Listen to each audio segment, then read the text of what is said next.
The executives at PlayPal's toy company gather to consider reviving their most successful product.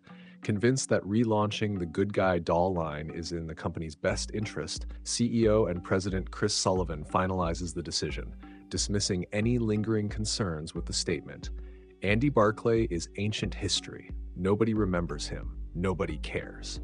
With the decision finalized, factories in the Chicago area, including the one where Chucky was last destroyed, are refurbished for production.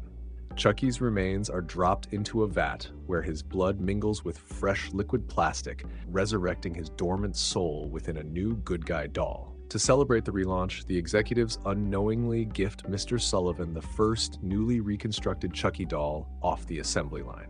Once back at his penthouse, Chucky escapes the box, spills a jar of marbles, and causes Mr. Sullivan to slip and fall, all while the toys Chucky has activated put on a chaotic display. As Mr. Sullivan struggles to get up, Chucky strikes him with a golf club and paralyzes him by hurling darts into his spine. Realizing that Andy was telling the truth all along, Mr. Sullivan is powerless as Chucky leaps onto his back and strangles him with a yo-yo wire, marking Chucky's first on-screen strangulation, despite being known as the Lakeshore Strangler. After finishing off Sullivan, Chucky uses a computer to locate Andy Barclay's records and discovers that Andy, after struggling in several foster homes, has been sent to Kent Military Academy as a last resort. At the academy, 16-year-old Andy Barclay is interviewed by the stern commandant, Colonel Cochran. Reluctantly, Cochran enrolls Andy, urging him to be a man and forget his killer doll fantasies. We're then introduced to Ronald Tyler, an 8-year-old cadet, and Botnick, the Academy's eccentric barber with an unhealthy obsession with cutting hair. Botnick's catchphrase, "Presto, you're bald," sets the tone for his bizarre personality.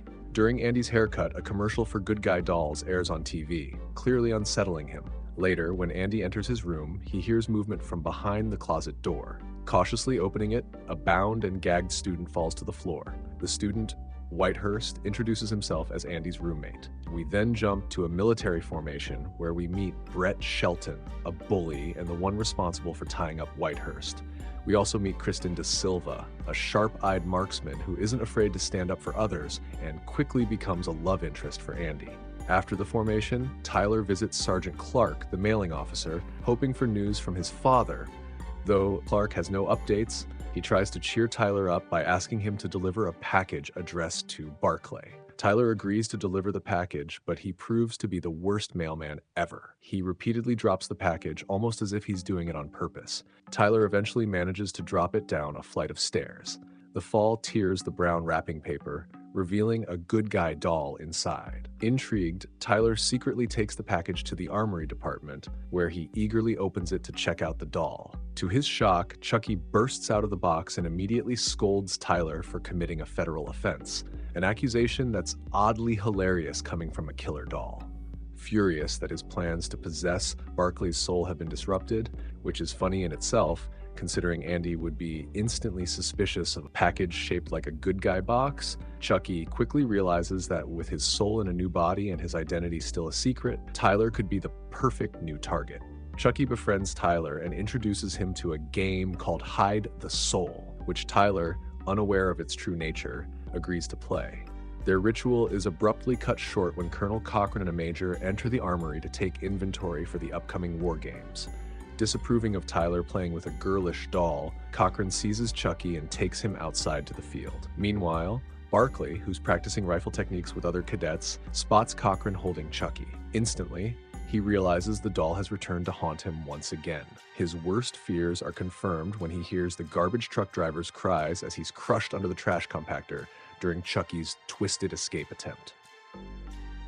Later that evening, Chucky confronts Andy in his room, revealing his new plan to steal Tyler's soul and kill Andy to eliminate any interference. Determined to protect Tyler, Andy attacks Chucky, smashing his head against the floor repeatedly. Just then, Shelton enters the room to collect the shoes he had given Whitehurst to polish and gets upset at Andy over a scuff on one of them.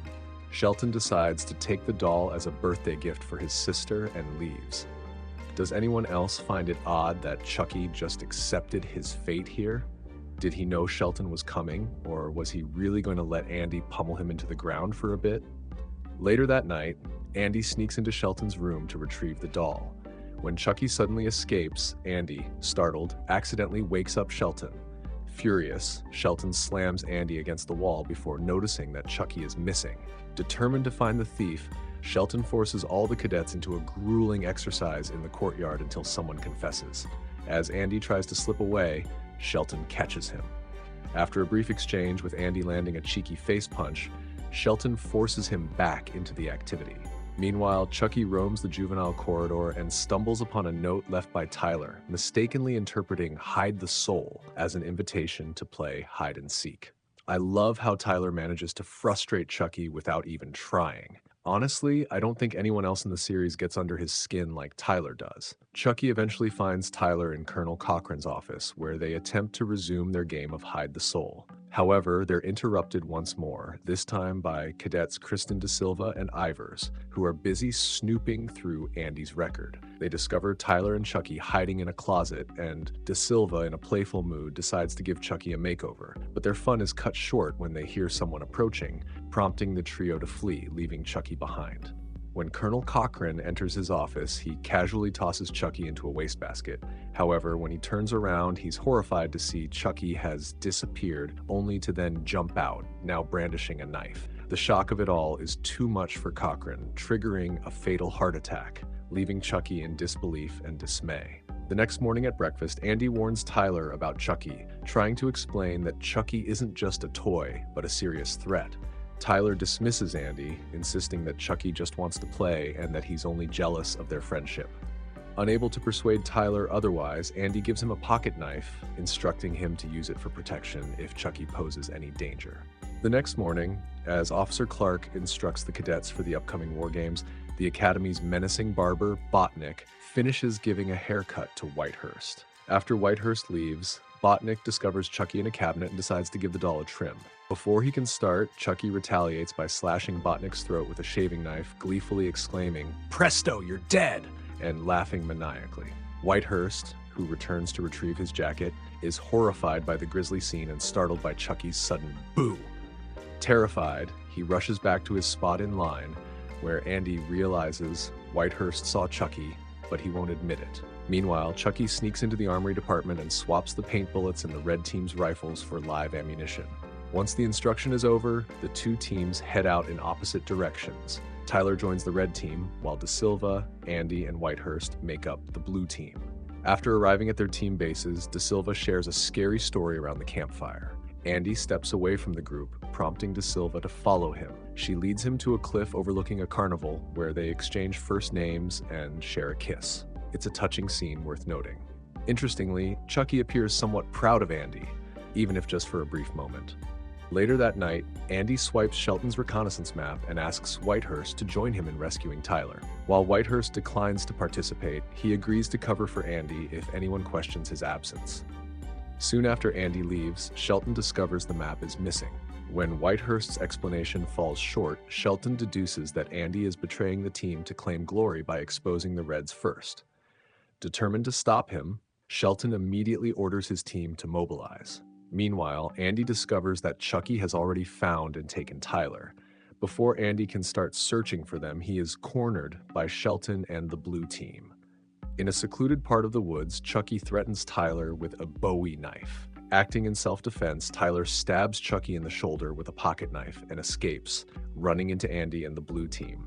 While Kristen is on patrol, keeping an eye out for Andy, Chucky jumps from a tree, catching her off guard and taking her hostage.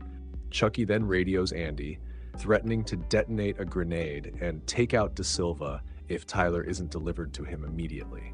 As the blue team mobilizes, Chucky disguises himself as a red team cadet and falsely reports a blue team sighting at his location.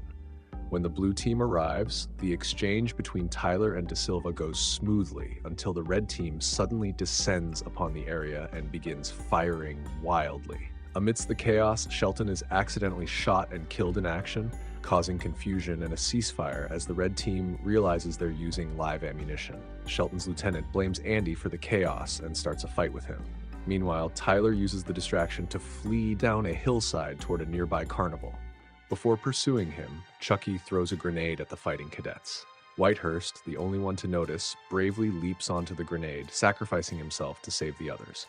Whitehurst's death is a tragic moment in the franchise, and his bravery is notable. As the cadets process the shock, Andy and De Silva hurry off to track down and save Tyler. Upon arriving at the carnival, Andy and De Silva discover the body of a security officer. De Silva quickly grabs the officer's gun and engages in a shootout with Chucky. During the confrontation, Chucky manages to shoot De Silva in the leg, forcing Andy to take over and continue the fight alone. As Chucky pursues Tyler through the carnival ride, a set piece slices off half of Chucky's face. When Tyler is knocked unconscious by the wing of a giant figure, Chucky seizes the moment and begins the chant. Andy climbs the mountain, shooting at Chucky and eventually severing his arm, which briefly incapacitates him.